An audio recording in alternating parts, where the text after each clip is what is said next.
और कह रहे हो कि चंद्रशेखर भाई यहाँ मथुरा नहीं आए, यहाँ पता नहीं चलेगा। तो ऐसा ही एक बयान माट के किसी नेताजी ने दिया था अभी कुछ दिन पहले। अभी क्या बयान आया है? अभी जो आप बता रहे हैं कि कोई बयान वायरल हुआ है, किस नेता का बयान है, क्या बयान है?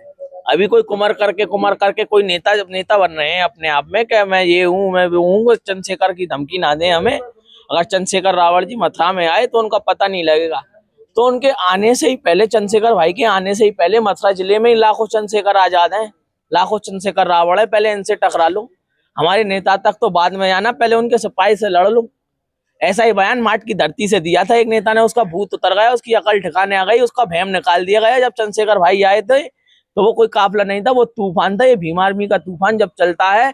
अरे भाई, तुम पढ़े लिखे हो सकते हो, लेकिन तुम लायक तो नहीं हो सकते। अगर तुमको पता था ये हमारी बेटी है तो क्यों नहीं आए इनके आंखों में आंसू पहुंचने। ये बारात चढ़ गई ना तो हमारी नाक नीचे हो जाएगी।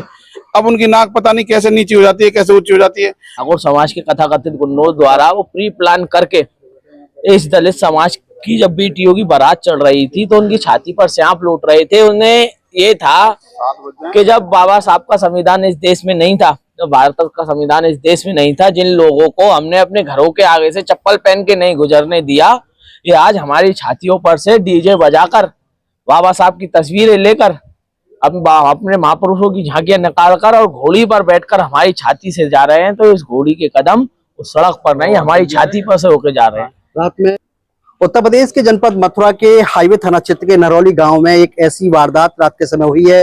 भगवान सिंह यहाँ के रहने वाले थे, उनकी 2 बेटियों की बारात आई हुई थी। उसी बारात के दौरान किसी बात को लेकर विवाद होता है और उसके बाद जमकर बवाल करता है। और वो बवाल कैसा था, आप वीडियोस देखेंगे तो आपकी समझ में आएगा। मतलब ये समझिए कि बेटियों की शादी में बवाल करना बेहद ही शर्मनाक है। यहाँ पर भीम आर्मी के कुछ लोग पहुंचे हैं, पदाधिकारी हैं। क्या कुछ प्रकरण था? आपकी भी एक वीडियो रात को आई है।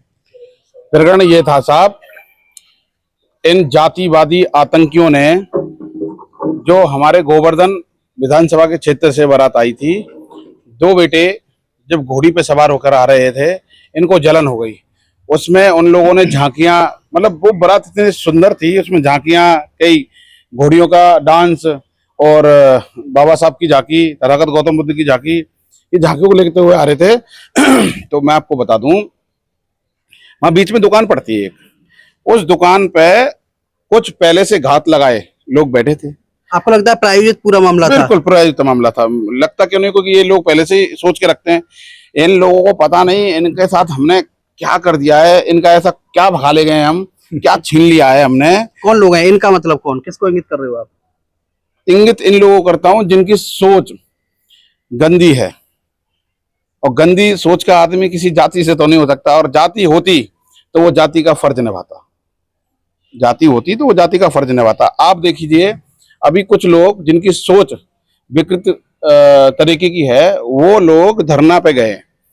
डीएम साहब को, शायद एसपी साहब को ज्ञापन दिया उन्होंने इसी प्रकरण को लेके। और वहां लंबी चौड़ी, इतनी लंबी चौड़ी बातें कर रहे हैं कि वो हमारी बहन बेटी है, जाटव समाज हमारा समाज है। अरे भाई, तुम पढ़े लिखे हो सकते हो, लेकिन तुम लायक तो नहीं हो सकते। अगर तुमको पता था ये हमारी बेटी है तो क्यों नहीं आए इनके आंखों में आंसू पहुंचने। रात को भीम आर्मी थी इनकी आंखों में आंसू पहुंचने के लिए। भीम आर्मी उपद्रव नहीं कराती है, समाज में एकता का संदेश देती है। लेकिन आप लोग जो है समाज को बिगाड़ने का काम करते हैं। आपको अपनी वोटों से मतलब होता है, समाज से कोई मतलब नहीं होता है। आपको देखा है कि हाँ हमारी रोटी सेक सकती है, हमारी रोटी सेकने का काम करते हैं। आज मैं आपको बता दूं, हमारी टीम कल रात से ही यहीं पड़ी है और अभी तक कहीं नहीं गई है।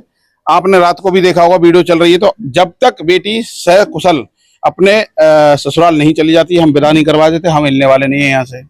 और हम झगड़े की शुरुआत कैसे हुई, कहाँ से क्या हुआ? झगड़े की शुरुआत माइंड से होती है। प्री प्लानिंग करके बैठे हैं तो माइंड से ही तो होती है।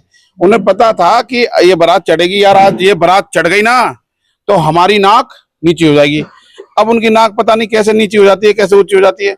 अब मुझे तो ऐसा लगता है, पहले बारातों को रोकने के लिए, सामने बधाई लेने के लिए लोग कुछ आया करते थे। तो मुझे लगता है कि ये आदमी तो नहीं हो सकते, उसी प्रजाति में से एक समाज है जो गलत करता है हमारे लोगों के साथ। बताया जा रहा है कि कुछ पोस्टर्स फाड़े गए थे, उसके बाद ये बवाल शुरू हुआ। हाँ बिल्कुल, ये सत्य है। पोस्टर भी फाड़े गए थे, लूट भी की है इन लोगों ने, हमारे लोगों के साथ बदतमीजी भी की है। अब आप बताइए कि इस प्रदेश के मुख्यमंत्री जी कहते हैं कि अगर कोई आप में एक थप्पड़ मारे तो आपकी क्षमता है उसे मारने की, तुरंत जवाब दे देंगे। अब बताइए, हमारे लोगों पे जब पथराव हो रहा है, मारपीट हो रही है, अब वो जवाब तो देंगे ही। अब जवाब देंगे तो आप पे किस बात का आतंक? आप लोगों ने, सबने, उनके लड़के घर तक आए, हमारी महिलाओं के घरों में घुस घुस के मार पिटाई करी है उन लोगों ने। दोनों ओर से फिर बाद में हुआ है। फिर बिल्कुल बाद में हुआ है। अब जब बाद में होगा तो बताइए, डंडे को पता है कि मैं कौन हूं, क्या ईंट को पता है मैं कौन हूं? नहीं पता ना, वो तो चलती है, किसी को लग जाती है। रात में मौके पर काफी पुलिस फोर्स था, आप भी थे, क्या बातचीत हुई, क्या आश्वासन मिला, क्या कार्रवाई हो रही है? देखिए, उन्होंने जो नुकसान किया, जितना नुकसान किया उसकी भरपाई की जाए, और जो इन बेटियों के साथ अपमान किया है, इस अपमान के बदले में हम ये चाहते हैं कि जो दोषी थे उनको जेल पहुंचाया जाए और उनकी दोनों टांगें तोड़ी दी जाए, तब जाके इन बहन बेटियों को न्याय मिलेगा। और भी कुछ लोग हैं, बातचीत करते हैं, क्या कुछ जी, कहेंगे? आपका बहुत बहुत धन्यवाद, आपका चैनल का भी बहुत बहुत धन्यवाद। क्योंकि एक तो हमारे समाज के लोगों पर अत्याचार जुल्म जास्ती अब होती है तो कोई भी जल्दी से आवाज नहीं उठाता है। मैं रात के प्रकरण को लेकर बात कर रहा हूँ। रात में आप बताइए क्या रात के प्रकरण जो था वो ये जातीय बवाल था, जातीय हिंसा थी, जो कि कथाकथित गुंडों की तरफ, जो अपने आप को बहुत बड़ा दबंग या बहुत बड़ा मर्द समझते हैं, वो कथाकथित गुंडे एक समाज के हैं जो कि ठाकुर समाज से आते हैं। क्योंकि पूरा समाज कभी भी गलत नहीं हो सकता, लेकिन उन पर ठप्पा लगा हुआ है तो वो ठाकुर समाज के कथाकथित गुंडों द्वारा वो प्री प्लान करके इस दलित समाज की जब बीटीओ की बारात चढ़ रही थी तो उनकी छाती पर सांप लूट रहे थे। उन्हें ये था कि जब बाबा साहब का संविधान इस देश में नहीं था, तो भारत का संविधान इस देश में नहीं था, जिन लोगों को हमने अपने घरों के आगे से चप्पल पहन के नहीं गुजरने दिया, ये आज हमारी छातियों पर से डीजे बजाकर, बाबा साहब की तस्वीरें लेकर, अपने महापुरुषों की झांकियां निकालकर और घोड़ी पर बैठकर हमारी छाती से जा रहे हैं। तो इस घोड़ी के कदम उस सड़क पर नहीं, हमारी छाती पर से होकर जा रहे हैं। रात में पुलिस के आला अधिकारी थे, क्या आश्वासन दिया गया था? रात में क्या बातचीत हुई थी? देखिए, रात को जब पुलिस के आला अधिकारी, जितने भी वरिष्ठ अधिकारी यहाँ मौजूद थे, तो सबकी तरफ से कोऑपरेटिव माहौल रहा। बहुत कोऑपरेट किया पुलिस प्रशासन ने, बहुत ज्यादा कोऑपरेट किया, और सभी अधिकारियों का बहुत ज्यादा सहयोग रहा। और भीम आर्मी की समस्त टीम ने मिलकर, पुलिस के आला अधिकारियों ने मिलकर, पुलिस के स्टाफ ने मिलकर उस बहनों की शादी को सकुशल संपन्न कराने का बहुत प्रयास किया। और अगर भीम आर्मी और पुलिस प्रशासन का कोऑपरेटिव नहीं होता तो यह माहौल बिगड़ सकता था। भीम आर्मी के अलावा जो जातीय गुंडे आज मीडिया पे जाकर ये बयान दे रहे हैं ना कि ये चंद्रशेखर रावल की धमकी ना दें, यहाँ के चंद्रशेखर रावल हमें, तो इन जातिवादी मनुवादी गुंडों को, इन आतंकवादियों को मैं ये बता देना चाहता हूँ आपके चैनल के माध्यम से कि बेटा, चंद्रशेखर रावल तो इस देश में ही नहीं, ये दुनिया में ही है कि चंद्रशेखर रावल जो कि संसद वो नगीना से सांसद हैं, और इनको अगर कोई आपत्तिजनक टिप्पणी करेगा तो उनका प्रत्यक्ष उपाय उस मनुवादी को, जातिवादी को, आतंकवादी को अपने जूते से जवाब देने का कार्य करेगा। क्योंकि भीम आर्मी का प्रत्येक कार्यकर्ता, हर जिले का प्रत्येक कार्यकर्ता अपने आप में चंद्रशेखर आजाद है। जब आप एक चंद्रशेखर रावल को नहीं रोक पा रहे हो तो इतने लाखों चंद्रशेखर रावल को कैसे रोक लोगे? और कह रहे हो कि चंद्रशेखर भाई यहाँ मथुरा नहीं आए, यहाँ पता नहीं चलेगा। तो ऐसा ही एक बयान माट के किसी नेताजी ने दिया था अभी कुछ दिन पहले। अभी क्या बयान आया है? अभी जो आप बता रहे हैं कि कोई बयान वायरल हुआ है, किस नेता का बयान है, क्या बयान है? अभी कोई कुमार करके कोई नेता बन रहे हैं अपने आप में, क्या मैं ये हूँ, मैं वो हूँ। चंद्रशेखर की धमकी ना दें हमें। अगर चंद्रशेखर रावल जी मथुरा में आए तो उनका पता नहीं लगेगा। तो उनके आने से ही पहले, चंद्रशेखर भाई के आने से ही पहले मथुरा जिले में लाखों चंद्रशेखर आजाद हैं, लाखों चंद्रशेखर रावल है। पहले इनसे टकरा लो, हमारे नेता तक तो बाद में आना, पहले उनके सिपाही से लड़ लो।